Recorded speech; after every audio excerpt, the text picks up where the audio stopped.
इसके बारे में मैं ये बताना चाहता हूँ आपको कि इस मदरसे का मैं प्रबंधक हूँ और इसकी कानूनी लड़ाई लड़ी जा रही थी। मदरसा 27 अप्रैल को सील हुआ, फिर 14 मई को मदरसा किसी खोलने का हाई कोर्ट ने ऑर्डर दिया। तहसीलदार महोदय साहब के यहाँ से 67 की कार्रवाई मेरे ऊपर मदरसा प्रबंधक के ऊपर की गई।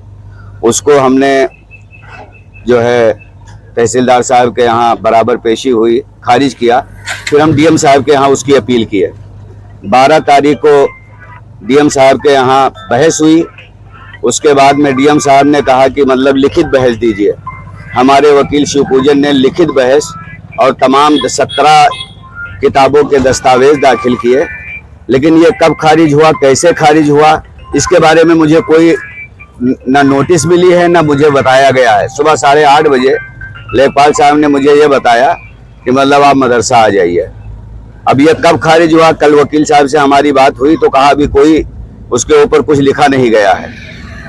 इसके ऊपर अदालत थी, डीएम साहब खारिज करते, मौका मिलता है हम आगे अपील करते, लेकिन मुझे मौका नहीं दिया गया कि मुझे सुना सही ढंग से नहीं गया। आगे बहुत से कोर्टें हैं, हम कमिश्नरी जाते, बोर्ड ऑफ रेवेन्यू जाते, फिर हाई कोर्ट जाते, सुप्रीम कोर्ट जाते, उसकी लड़ाई सिस्टम से लड़ी जाती।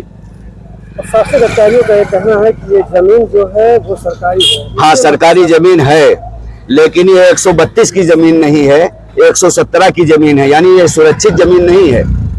और ये मदरसा सन 1960 में मैं इससे पहले भी बयान दे चुका हूँ और फिर मैं आज आप लोगों के माध्यम से ये बयान देता हूँ कि 15 जून 1960 को ये मदरसा खोला गया था और 68 में फतेहपुर बन गई कि चकबंदी फाइनल हुई। 68 में मदरसा बना था और जब चकबंदी फाइनल हुई तो जो चकबंदी का खसरा है उसमें स्कूल लिखा हुआ है। वकील ने बाकायदा इसका सारा कानून लगाया है, 17 किताबों का हवाला दिया है। लेकिन सारी आपके हवालों को खारिज करके मुझे पता ही नहीं चला है कि मतलब डीएम साहब ने कब खारिज किया, कैसे खारिज किया। ना मुझे कोई नोटिस मिली, ना मुझे कोई लिखित बताया गया। सुबह लेखपाल महोदय ने मुझे फोन किया कि मतलब आप मदरसा आ जाइए। मैं मदरसा आ गया हूँ, बस इतना जानता हूँ। आपके कहने का मतलब ये है कि सरकारी स्कूल के नाम पे जमीन अलाट हुई। हाँ, नहीं, अगर सरकारी स्कूल के जमीन पर जब अलाट मानी जाती, जब वो सुरक्षित लिख की जाती, वो सुरक्षित नहीं है। वो खसरा में जो है दर्ज है, यही स्कूल दर्ज है, यही हम साबित कर रहे हैं। ये ग्राम सभा की सबसे बड़ी चीज ये है कि इसका जिम्मेदार प्रधान है। ये 117 की जमीन है। प्रधान ने बाकायदा प्रमाण पत्र जारी करके लिखा कि मेरे ग्राम सभा की जमीन है, मैं उसका मालिक हूँ। प्रधान के जरिए इसमें शौचालय भी बनाए गए हैं और विधायक निधि से इसमें 4 कमरे भी बनवाए गए हैं। ये आज का मदरसा नहीं है और इसके बदले में हम अगर सरकार मुझसे चाहती तो मैं उसके लिए जमीन भी देने के लिए तैयार हूँ। जो विधायक निधि से कमरे बने, कब बने थे, किसने दिए थे?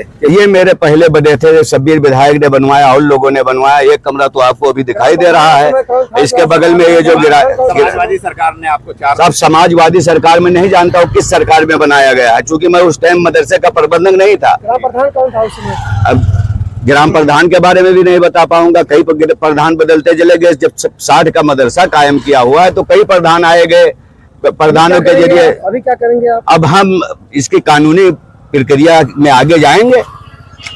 निर्देश किया जाता है, कौन सी जगह है सर और किस लिए इसको निर्देश किया? ये तहसील जमुना का फतेहपुर बंगई गांव है, जिसमें घाटा नंबर 1039 से 1041 ये हमारी ग्राम समाज नवीन पट्टी बंजर की भूमि थी, जिसमें एक मदरसा अवैध रूप से बना हुआ था, जिसमें विधिवत कानून रूप से तहसीलदार न्यायालय में बात चला और धारा 67 कर उसके विरुद्ध बेदखली का आदेश पारित हुआ। तहसीलदार के आदेश के विरुद्ध मदरसा के लोगों ने अपील की माननीय जिलाधिकारी महोदय के न्यायालय में। जिलाधिकारी महोदय के द्वारा भी उनकी अपील को खारिज कर दिया गया। उसी क्रम में आज समझ ध्वस्तीकरण कार्रवाई की गई है और लगभग खत्म होने पर है।